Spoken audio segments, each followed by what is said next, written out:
Bom dia, respondemos diretamente do Aeroporto Internacional de Mavalane, em Maputo, onde estamos reunidos para receber os nossos pais, o arcebispo Dr. Matheus Luís Simão e a doutora Petronela, junto à equipa que fez parte desta viagem missionária para o Brasil e para Cabo Verde, nomeadamente o casal Luís Domingos Luís, a anciã Zindoga.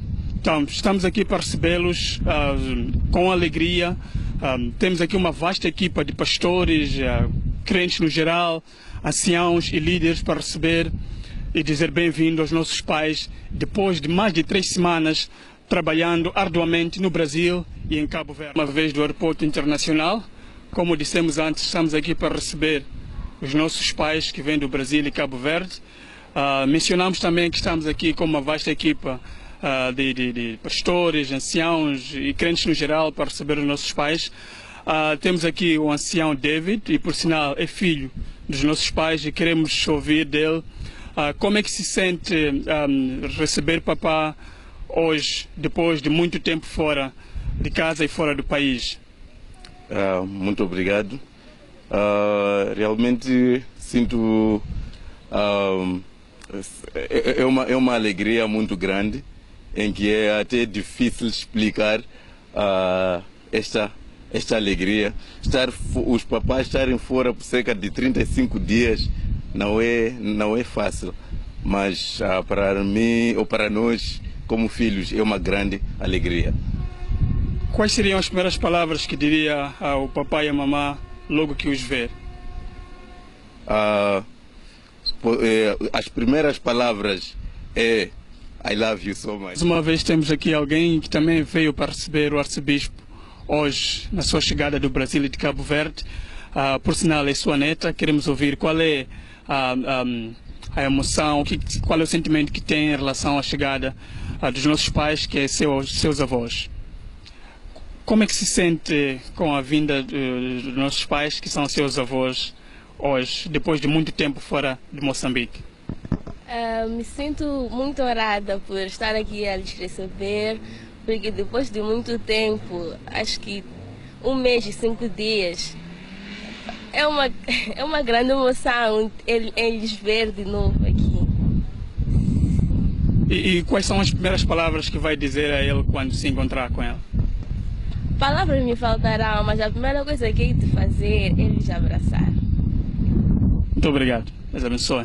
Foram aqui então alguns depoimentos das pessoas que aqui estão à espera dos nossos pais, que vão chegar dentro de poucos minutos vindos do Brasil e de Cabo Verde. A emoção é maior. Traremos mais notícias a partir do Aeroporto Internacional de Maputo, com imagens de Paulino Silvério Paulo, Arão Augusto, para respondemos em direto do Aeroporto Internacional de Maputo, onde estamos aqui para receber os nossos pais, o arcebispo Dr. Matheus Luís Simão e a mamã a doutora Petronela Simão. Queremos saber deles como é que foi a viagem, como é que foi o trabalho em Brasil e em Cabo Verde. Papá, muito bom dia, bem-vindo. Queremos saber como é que foi a viagem e como é que foi o trabalho no Brasil e em Cabo Verde. Antes de falar de trabalho, queria agradecer à igreja, né? Nível nacional, que nos enviou a Brasil e ao mesmo tempo Cabo Verde. E a viagem foi boa, foi com grande sucesso. Conseguimos alcançar tudo quanto devíamos alcançar, e os irmãos tinham grande expectativa, contavam conosco e tudo correu conforme. E devemos contar com os pastores Passampinde, pastor e Maria e as suas esposas e outros pastores, no caso do Brasil. Em Cabo Verde continua 2 pastores, né? O pastor Afonso e a sua esposa. Quanto ao Brasil, não, para além do pastor Sampinde, mas Sampinde existem outros pastores. Então houve grande sucesso. E queremos agradecer à igreja pelo apoio tão grande. E deixamos a viatura lá. Carro que está já a circular, e usamos o mesmo carro, graças a Deus. Muito obrigado. Foram aqui depoimentos dos nossos pais a falar daquilo que foi o trabalho no Brasil e em Cabo Verde. algo remarcado é que deixaram um carro e continuam a solicitar apoio de Moçambique. Queremos também, resumidamente, ouvir da nossa mãe, em poucas palavras, como é que foi o trabalho em Brasília e em Cabo Verde. Poucas palavras que eu posso dizer é de primeiro agradecer moçambicanos aqui em Moçambique os apoios que vocês fizeram para Cabo Verde e Brasil. O nosso tempo para ir lá era tempo próprio. Os missionários mesmo estavam a precisar dessa visita. E as vossas orações saiu bom. Obrigado. Muito obrigado. Foi aqui a nossa mãe que deixou algumas palavras também de agradecimento e referiu que, na verdade, precisavam de apoios missionários que se encontram no Brasil e em Cabo Verde. Na equipa dos nossos pais estiveram presentes também a Sian Luís e a sua esposa e a Sian Maisindoga. Queremos ouvir, em resumo, com o ancião Luís, como é que foi o trabalho no Brasil e em Cabo Verde. O pai já falou um pouco daquilo que foi o trabalho.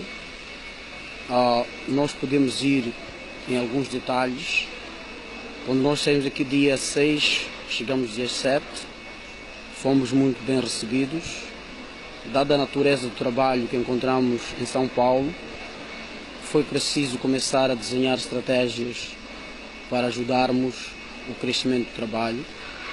E o que o papá decidiu foi, para além de ter encontros com líderes, produzimos folhetos, cerca mais ou menos de 200 a 300 em São Paulo, e fomos distribuindo nas ruas, e à noite fomos fazendo os cultos de resgatamento e cultos de libertação.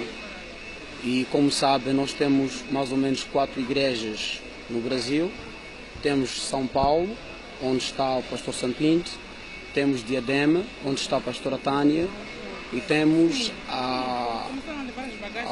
temos outra igreja em Goiânia, portanto, onde está a pastora Vera e o pastor Rocha.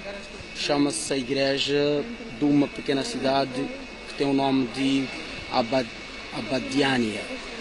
Então, começamos a trabalhar em São Paulo, como eu disse, distribuímos folhetos, fomos fazendo culto de resgatamento à noite, uma espécie de cruzada, e fomos fazendo cultos também à noite em Diadema, e uma semana depois fomos para Abadiânia, onde dista mais ou menos de quase 3.000 quilómetros. Tivemos que voar para Brasília e de Brasília tomar um carro mais 100 quilómetros até a vila. Fizemos trabalho 4 dias, voltamos. Continuamos a fazer o trabalho em São Paulo, enquanto os encontros com líderes, as instruções foram sendo dadas, e mais tarde, no fim, é quando o papá decide para viajarmos para Cabo Verde. A nossa expectativa era voltar a partir de São Paulo, mas o papá decidiu que tínhamos que avançar. Então, no dia 1, nós viajamos para Cabo Verde. Tivemos que tomar o voo de São Paulo para Fortaleza, e a partir de Fortaleza tomamos um avião que nos levou a escalou em Ceará, que é uma das cidades do Brasil, e depois voamos para a Ilha do Sal, que foi a primeira escala em Cabo Verde, e daí para a cidade da Praia, onde está a nossa igreja. E o papai também já se referiu isso, houve muita expectativa, receberam-nos muito bem no aeroporto e começamos o trabalho. Também tivemos que fazer cultos regulares para avivar a igreja e para levantar um pouco o ânimo dos irmãos lá. Portanto, este é o resumo breve do que foi o trabalho durante esse mês e alguns dias. E qual era a mensagem principal que o papá deixava para os crentes e os líderes do Brasil e em Cabo Verde? É uma boa pergunta. A primeira mensagem que o papá sempre deixava era, primeiro, a igreja, para desenvolver tanto em Cabo Verde como em São Paulo, depende dos naturais. Portanto, não depende de nenhum estrangeiro, e o papá enfatizava. E ele dizia nas suas pregações: gostaria de encontrar 5 brasileiros verdadeiros para a igreja crescer.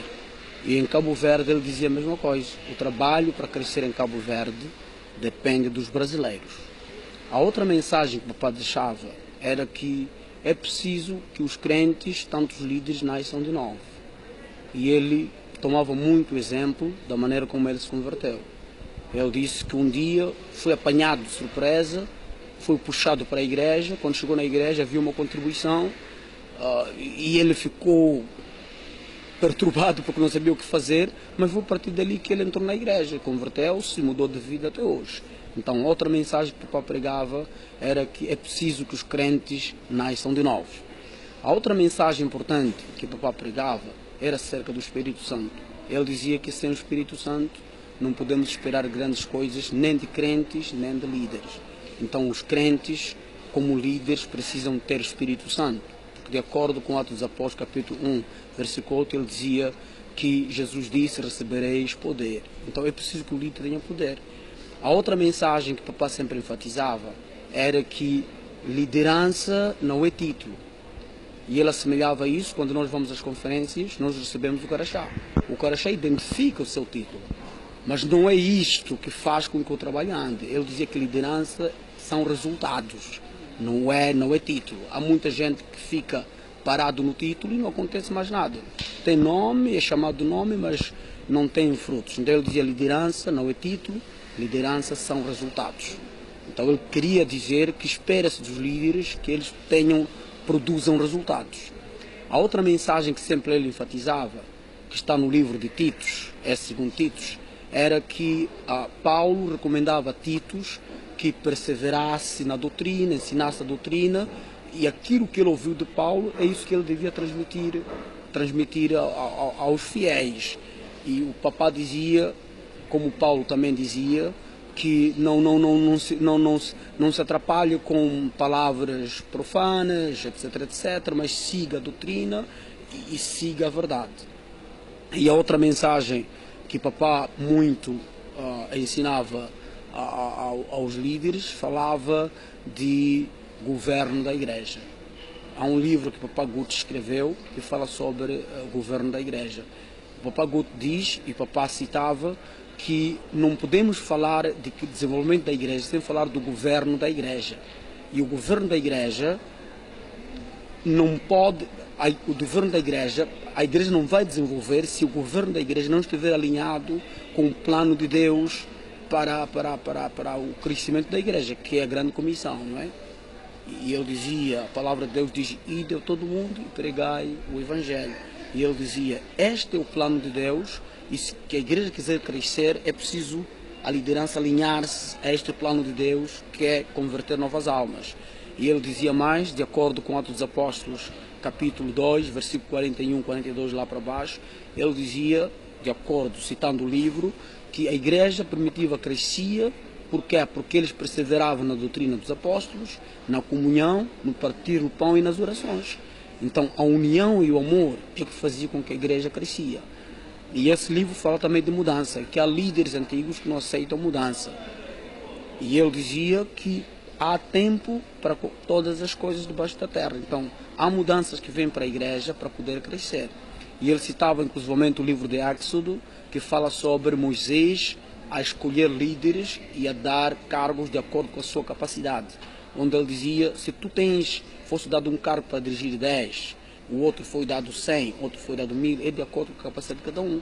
Se esse de 10 quer dirigir o número de 100, ele tem de desenvolver espiritualmente para alcançar um nível de pessoas e de responsabilidade que lhe é dada. Portanto, essas são as mensagens que o Papa sempre repetia durante a sua vida. E tendo estado esses dias todos, mais de um mês com o Papa, ele teria deixado de ficar alguma estratégia ou um plano para 2017 para esses países da língua oficial portuguesa? Sim. O que nós constatamos é que missões precisam de muito dinheiro e é preciso uma planificação de fato. Então, o que nós ouvimos do Papa é que as missões devem continuar, porque quando estávamos a falar de Brasil e Cabo Verde, ele tinha a expectativa até de ir a Guiné-Bissau. Aliás, queria que nós fôssemos a São Tomé, a Guiné-Bissau, porque a partir de Cabo Verde, há alguns irmãos que vivem em Cabo Verde têm seus familiares em São Tomé. Inclusive uma mãe, também de São Tomé, aliás de Guiné-Bissau, que diz que o marido tem um grande terreno e houveram promessas de nos dizer, está a falar de um terreno mais ou menos de 2.000 hectares, e ela disse que o marido estava disposto a passar o terreno para a igreja a um valor que ainda não disse. Então o papá queria que nós fôssemos a Guiné-Bissau. Significa que o papá está preocupado com o desenvolvimento da igreja nos países de língua oficial portuguesa, e o que nós ouvimos dele é que tem de se trabalhar mais missões, e ele disse que pessoalmente gostaria de trabalhar província por província, porque penso que da maneira como estamos a trabalhar missões não está a corresponder à expectativa nem ao custo real das necessidades que existem nas missões. E próximo ano, aliás, do encontro que nós tivemos, e como ele disse que havia muita expectativa, é preciso, e penso que é o dever da igreja, pelo menos uma vez por ano, enviar pessoas para visitar a igreja e reavivar os irmãos, porque passar muito tempo, como aconteceu com o Brasil, passaram 10 anos, e Cabo Verde passaram 6 anos sem nenhuma visita, penso não ajudou muito para o trabalho chegar onde chegou. Então a estratégia é fortificar mais o trabalho de missões, angariar mais fundos, no sentido de poder dinamizar mais o trabalho de missões. Penso que essa é a estratégia que o papá tem para as missões. Muito obrigado. Ouvimos aqui os depoimentos do porta-voz aqui do papá durante essa viagem, mas antes mesmo de cortarmos, traremos mais notícias, mais novidades em relação a esta viagem. Temos outros membros também que fizeram parte desta viagem, então fique ligado à EGIA a partir do Aeroporto Internacional de Maputo, com imagens de Paulino Silvério Paulo para a EGIA Arona Augusto. Obrigado.